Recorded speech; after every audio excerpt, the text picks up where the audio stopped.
Hi, Selena. Hey, Nikki. And hello, everyone, and welcome to this week's edition of Extra Sugar. So in the last few episodes of Designing Women, we've gotten a glimpse at Charlene's experience balancing her career at Sugar Bakers with her newest career, parenting. In this week's episode, she shared that their nanny quit and she needed to bring Olivia to work. So being the resident quote-unquote working mom on Sweet Tea and TV, it felt like my moral obligation maybe to cover the experience of working parents. So this week's Extra Sugar is called Working Parents, the Kid Career Circus.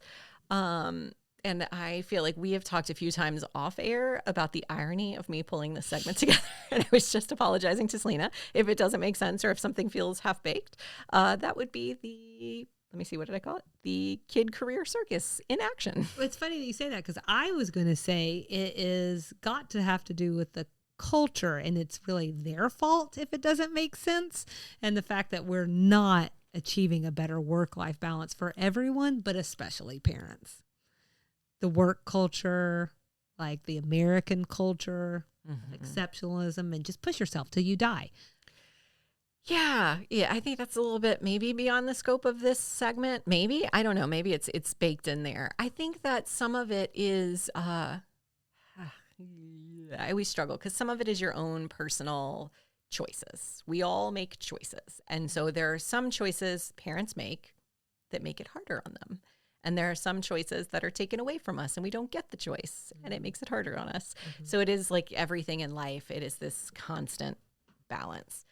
So let's talk about what we are going to cover in this segment. And I think, like I said, some of that may be baked in, and I'm just processing it in real time. We want to talk about a brief history of parents in the workforce, particularly the impact of all of that on women, because that's my experience. So that felt like the closest thing that I could tap into. I want to talk about 3 policies that have changed life for the better for working parents, and then 3 policies employers can implement to help. And then I want to offer a couple of tips for parents who are just trying to survive. I know we have some awesome international listeners, so I want to note my segment is based on the American experience. You just tapped into this a little bit. I understand that is very different from the international experience. So I would love feedback from international listeners on their experience on working and parenting. Like if what I talk about today is so wild to you, you can't even fathom it, I want to hear that. If what I'm talking about today is not that dissimilar from the international experience, I want to hear about it. Personally, and also because of the podcast. And then before I start, as always, this segment isn't intended to other anyone or make anyone feel left out. So what I am not doing with this, and I want to be very unequivocal about that, because Selena is not a working parent. I am a working parent, and I'm not trying to stoke a competition. I am not trying to say life is harder or easier on anyone. I've lived both experiences, being a working parent and not being a working parent. And I can confidently say there's enough misery to go around.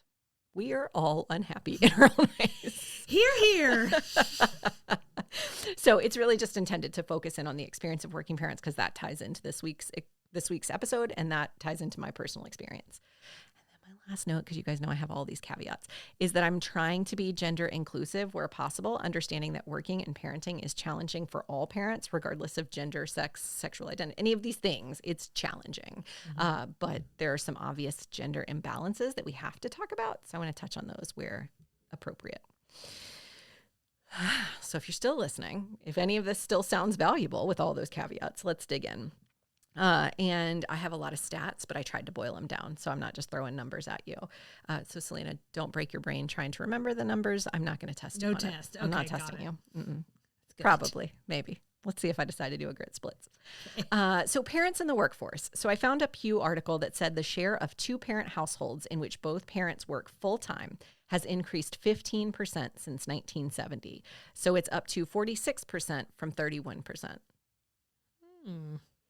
Following that trend, the share of households with a father who works full-time and a mother who doesn't work outside the home has nearly halved in that same time period. So just 1/4 of households fit this description where the dad works full-time and the mother does not work outside of the home.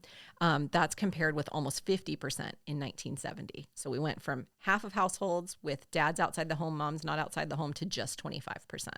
So we're following this trend that women are entering the workforce. Yeah, I have to I'm a little surprised it's 1/4. Yeah.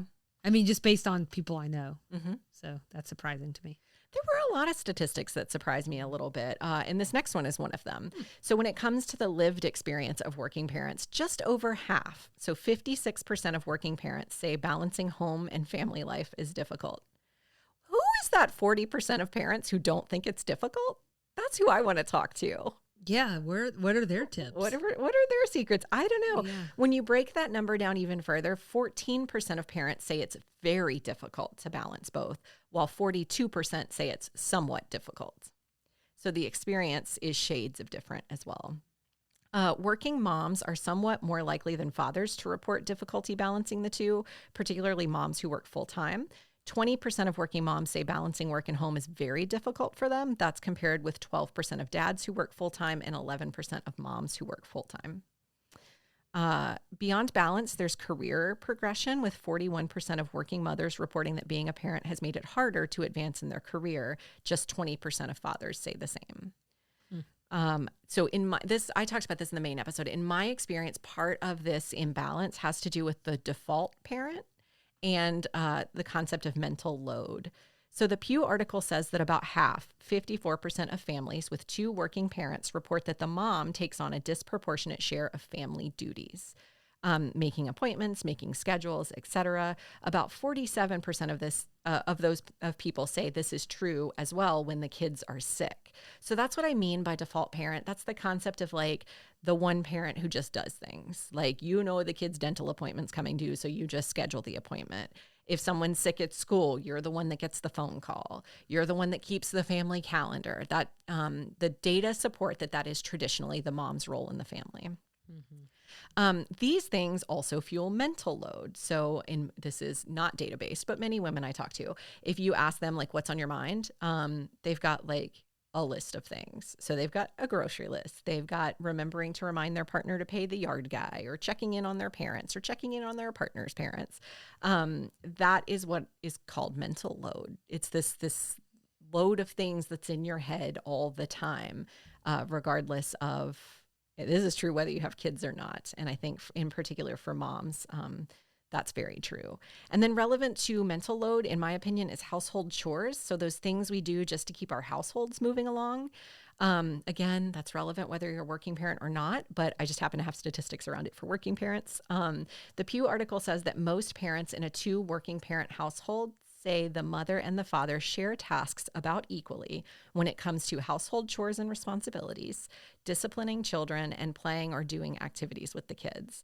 However, an Institute for Women's Policy Research analysis of data from the 2018 American Time Use Survey shows that among adults age 15 and older, women perform unpaid household and care work amounting on average to 5.7 hours per day, compared with 3.6 hours for men. According to the article, that means on an average day, women in the United States spend 37% more time on unpaid household and care work than men do. And so then, of course, if I remind you there are only 24 hours in a day, you're automatically giving 8 to 10 of those to your employer. Hopefully you're sleeping 8 of them. Conservatively, that means you get about 8 hours extra time. And if women are spending 5.7 of those doing chores and other care work, that's just not a lot of time. No. It's just not much free time. Another component of mental load is worry. So, of course, parents just generally worry about their kids, and that's bad, whether you're a dad or a mom or any kind of parent. And then we have fun things like pandemics, which exacerbate these concerns. So I found another Pew analysis of 2023 data, which found that mental health tops the list of worries for parents. In fact, 4 in 10 U.S. parents with children younger than 18 say they're extremely or very worried that their children might struggle with anxiety or depression at some point. 35% are similarly concerned about their children being bullied. Shootings, unsurprisingly, are also near the top of the list, along with worries about their child getting pregnant. And then there are other stressors, too, that are not about their children, but related. So things like childcare availability and affordability, the economy, the housing crisis, like the list just never sort of ends. It almost feels like you got to shut off the valve, which is super hard. But It's hard. I was talking with someone actually yesterday about we both have children starting kindergarten in the fall, and I have the benefit of having already had a child in school, in public school for a couple of years. So we were talking about that a little bit, and they were sharing their fear about shootings in school because it's just gotten so outrageous. And this year actually is the first year that I've been a little forced to not compartmentalize it because they've made structural changes to the school to prevent shootings. And this is an elementary school. So I used to be it used to just felt so accessible, the school did. And now they've done things like add an extra entrance to and bulletproof glass to like provide a little extra insulation. And so I think in some ways I really got slapped right in the face with it. It's been sort of this nagging mental load sort of worry, but I'm forced to compartmentalize it because it's almost like I couldn't function if I thought about my child all day at school and thought about a kid bringing a gun in and some of the just the absolute carnage that we've seen in the last couple of years with these stories. And so this person that I was talking to was like, I just don't know how I'm going to send my child off to school in the fall and not think about that all day long. And I was like, you have to just compartmentalize it. It's a tactic that is not easy, but it's the only way to survive. It really is. I don't know what else to do. right. It's weird when you said something about and worried about your kid getting pregnant. I'm like, it's weird that slipped down the list. Pretty far down the list, actually. There's just a lot more going on now. It feels like that used to be the fear. Sure. Like when we were coming up, that was sort of I was the like, fear. oh, you're pregnant? It's fine. But you're still alive. Right. And what does that say? Right. So, you just said like shutting off the valve, and I think compartmentalizing is part of it. But another part of it is that in a lot of instances, the pressure is just forcing people to quit their jobs. Like that's the valve they're shutting off. So more than 15 million U.S. workers have quit their jobs since April 2021. 45% of those surveyed said needing to take care of their family was a key factor in that decision. I don't.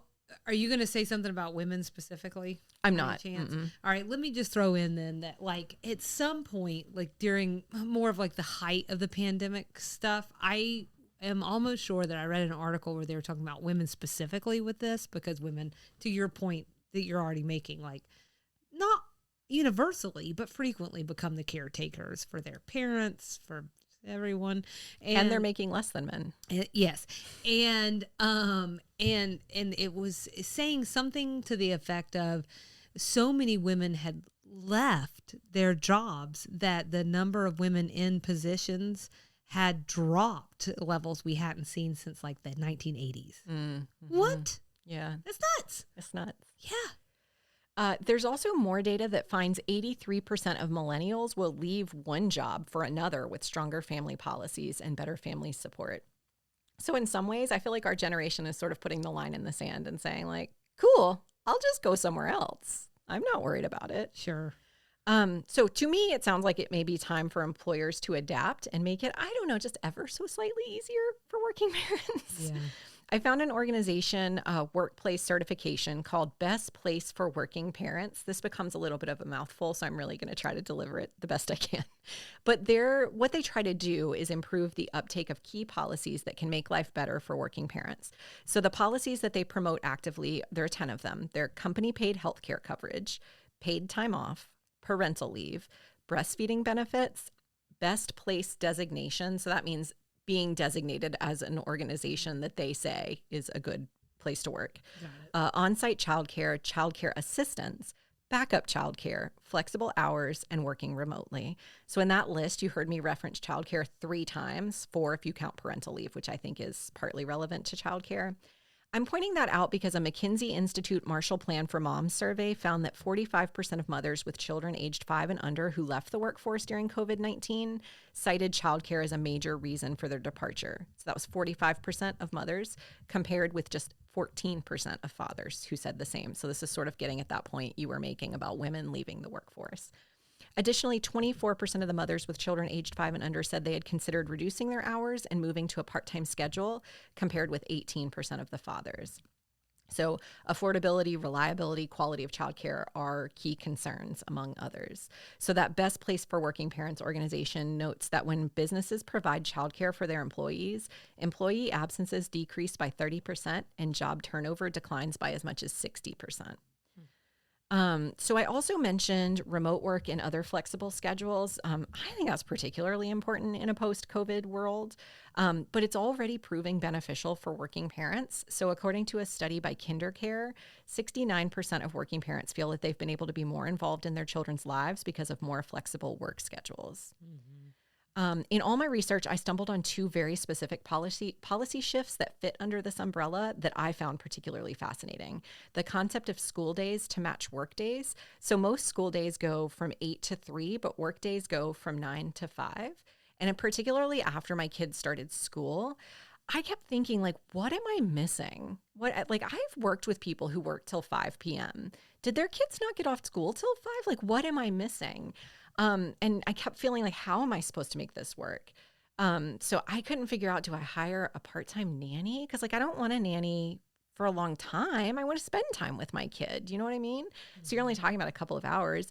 I don't love after school care because again, for me, the schedule I work, it's only like 30 minutes to an hour that I need childcare. So I just felt like, what am I missing? But really, it's just the system doesn't work. The system is built against us. So if a school day is 8 to 3, they're arguing a work day should be 8 to 3. Make it easier on parents. Yeah. 8 to 3. The other policy that sounded cool to me was a mid-career sabbatical. And I don't have much detail about this here, but what they talked about was whether you have kids or not. These ideas. And whether you have kids or not, your midlife becomes a squeeze because that's when you're starting to take care of your own parents. That's when you're starting to feel a lot of burnout from having worked at that point for half your life, you know, like you need that time. So mid-career sabbatical sounded really cool. So who's doing it right? According to Great Places to Work, the top 5 large workplaces for working parents in 2022 were Cisco, Slalom Consulting, Hilton, American Express, and Comcast NBC Universal. What was the second one? Slalom Consulting. Okay. And then the top 5 small workplaces were Greenhouse, Row, Jobit, Ripple, and Maven Clinic. So if I remember correctly, the small workplaces, because those are names I do not know because they're small workplaces. They're a little more regional or state specific. Several of them were in the IT kind of area of the world, which tends to be more progressive when it comes to these things, she says knowingly, because I have someone who happens to work in the IT world. Several of them were that. And then I think at least one was like project management consultant sort of stuff. Mm-hmm. So if you're not lucky enough to work at one of these companies and you're waiting for your workplace to get on board with some policies that would actually help you, what's a parent to do? I really wanted to make this sort of action-oriented. So I found a lot of lists with like really trite, like unhelpful tips. Mm-hmm. So I kind of went through those and was like, I don't want to say these. I can't say them with a straight face. Just try harder. And being a working parent, I can't say some of those things with a straight face. Mm-hmm. But there are a couple that I can say that I've tried and do help me when I can really stick to them. So like making a plan for your plan, and then making a backup plan for your backup plan, like just having plans. What was that thing you said about mental load? But if you don't, the flip is so many balls drop. Sure. So it's sort of like scheduling for your family and your life, making sure you know who needs what when and what's due when. When does your daughter need her Spanish material? I had that in here actually at one point. Selena got copied accidentally on a calendar invite. I had to remind myself to pack her Spanish materials. Every Tuesday night, y'all, like clockwork. We had a little bit of an incident. But like I've talked to people who didn't realize the school was sending calendars. They didn't realize the teacher had been emailing them. These things are going to like junk folders, or they're just like not reading their email. Those things are actually really helpful. They do, like our teacher is really good about saying, you know, they need a white t-shirt and they need it 2 weeks from now. So as soon as that email comes in, I make a note to myself, buy a white t-shirt. And I try to put it with a trip somewhere else where I need something else, and sort of getting all those things in one place. I'm also going to say here, calendars are not gender specific. So anybody in the family can keep a calendar. Men, we're all allowed to make the plans. You have a child or not. I just have to pause to say that my favorite thing that Casey does for me, who is a wonderful human being, and he's the reason that we have lunch today, so I want to be very clear about that. But on the other hand, he often will ask me to remind him to do things and will not set a reminder on his phone. I literally cannot understand that. I'm like, well, why? He's like, I just can't ever figure out how to turn it off. I think you can figure it out. No, man. You're a very smart man. You're very smart. I'm just saying. It's just.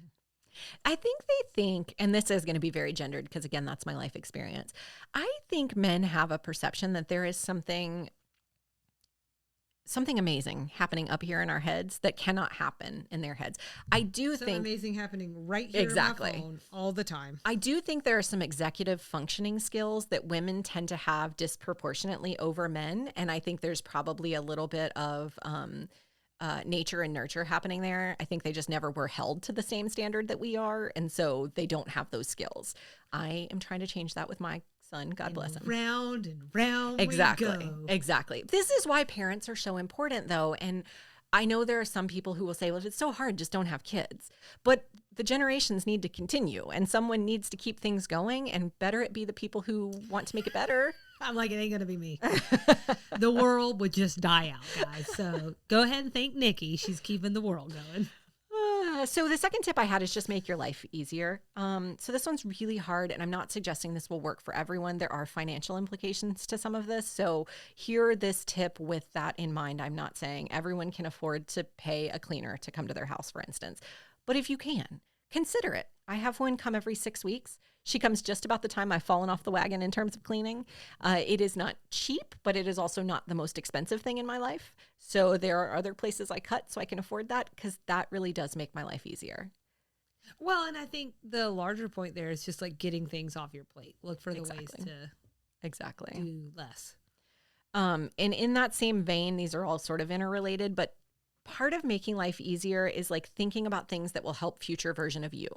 So for instance, I meal plan on Thursdays for the next week's dinners and like lunches and stuff, because it's easier for me to know this week what's for dinner next week than get to next Wednesday, not have any of the ingredients, not have any idea what to do. At least I have a plan. Like Selena said earlier, my tip of setting reminders on my phone for Spanish club materials. That way I don't get to Wednesday with my daughter in Spanish club upset because she doesn't have what she needs. We are trying to teach them those executive functioning skills too, of course, but some of it's my responsibility at this point in their lives. So I have to remember those things. The other thing that was interesting to me is explore adjusting work habits themselves.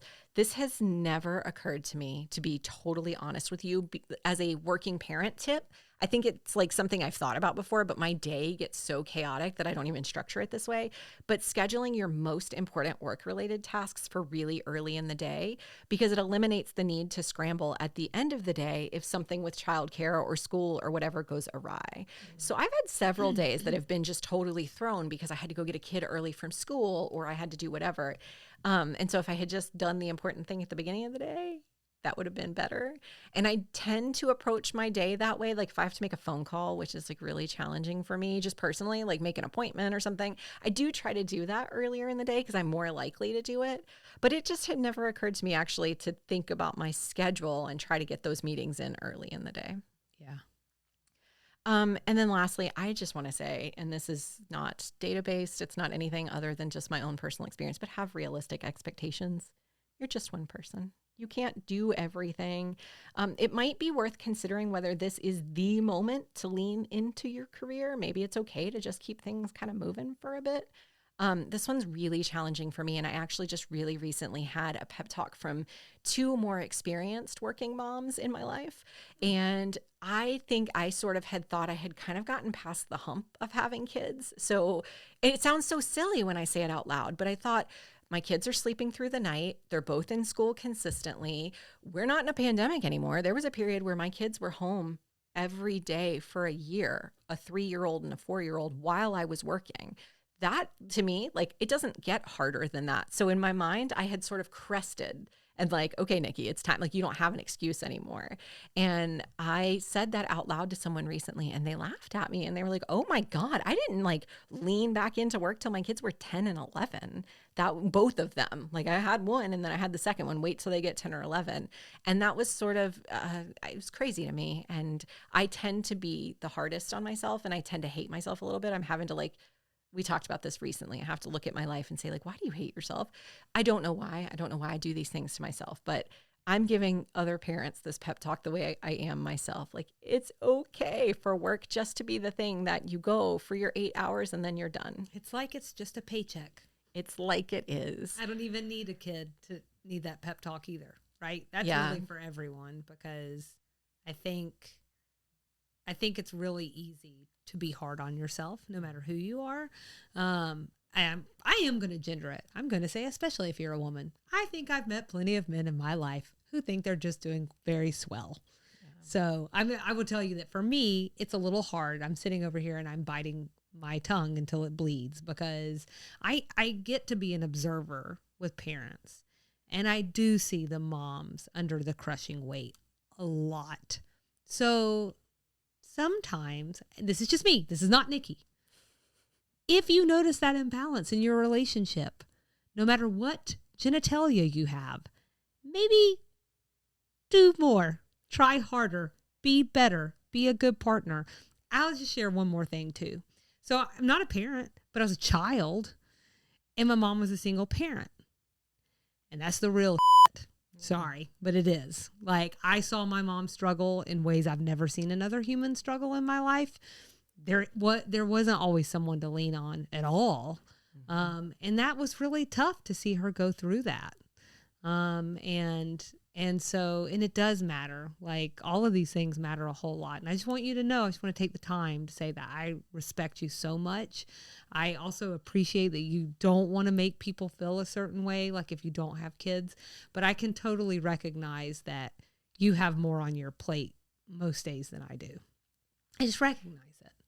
Thank you. And you also reminded me of a caveat I meant to include, which is that this did not even touch on single parents and how hard it is for them, because it is. Well, it's okay. I'm here to bring that perspective for my mother, and the other single moms that I've seen, or single dads do it a lot. And I do think it does tend to lean more towards the single mom still, but certainly there are single fathers out there, and they're out there killing it every day and working really hard for their kids and working really hard to bring up humans. Yeah. And that's a big deal. And I'm sorry I cussed. I didn't mean to. It's just like, that's how passionate I feel about it. It's how passionate I feel when I've seen parents just really like under the gun, and I just have so much compassion. There's nothing I can do, but I have so much compassion for them because they're doing a big job. It is. And, the other part of all this, without getting too personal, is that I do have a very 50-50 sort of partner. And there is imbalance, imbalance, which he and I both recognize. I think it's obviously more obvious for me, but there are a lot of times where he doesn't even, some of the mental load stuff, you can't know that without being in someone's brain. Absolutely. And so sometimes I do find myself just having to unload a little bit just to say, like, this is what's up here. And he's like, God, I didn't even know you were thinking about that. That's right. And so we had a dental appointment situation recently where our dentist shut down, or they lost their location near us. They offered us to go to their other location, which was at closest 30 minutes away. And I'm not doing that for a kid's dentist appointment. Sorry. There are too many dentists between here and there. And so that was one of the things. Every now and then I just have a thing where I'm like, I can't do it. I can't do it. So he just figured it all out and he did it. And sometimes for women, it's challenging for us to let it go too and lose some of that control. And I would just say to women, sometimes look at yourself too and think, where can I let go of a little control? Or maybe how can we think like a man? Yeah. That sounds nice. Oh, he helps me with that a lot. He helps, especially in my career. There are a lot of times he says, like, if you did that like a man, this is what you would do. And so then we have to have a conversation about why it's not okay sometimes for women to do things the same way men do it, and it won't be perceived the same way. But there are some times where he gives me really good tips that I'm like, dang, that works. Why didn't I do that? Why do I hate myself? Yeah. So that was a little bit of a brain dump in a way. But I would just say to working parents, hang in there. Prioritize your time with your family. Set reasonable boundaries with your employer. Don't feel guilty about it. Don't ever feel guilty if you're sitting there enjoying time with your kids or with your partner or with your family and you feel a tug that you should be at work, because this is time you don't get back. Work, there will be another task, there will be another project, but you're not going to get your 5-year-old sitting in front of you telling you how much they love you. It just won't happen again. And then my last thing that I will say, and I hate this one so much, but prioritize time to take care of yourself. It's a circus. It can't run without the ringleader. And if you are just like haggard and at the end of your rope, then you just can't do it. You can't keep up. So try to take care of yourself. I hate that tip because in what time? When am I going to do that? But there probably is time. You just have to find it. So this has been this week's Extra Sugar. As always, remember you can follow along with us, engage on Instagram and Facebook at Sweet Tea and TV, TikTok at Sweet Tea TV Pod. Our email address is sweetteatvpod@gmail.com. And our website is www.sweetteatv.com. And on that website, you can find ways to support the show from our Support Us page. You can also just tell your friends and your family about us and rate or review the podcast wherever you listen. So come back next week for a brand new Sweet Tea and TV take on designing women. And this has been this week's Extra Sugar.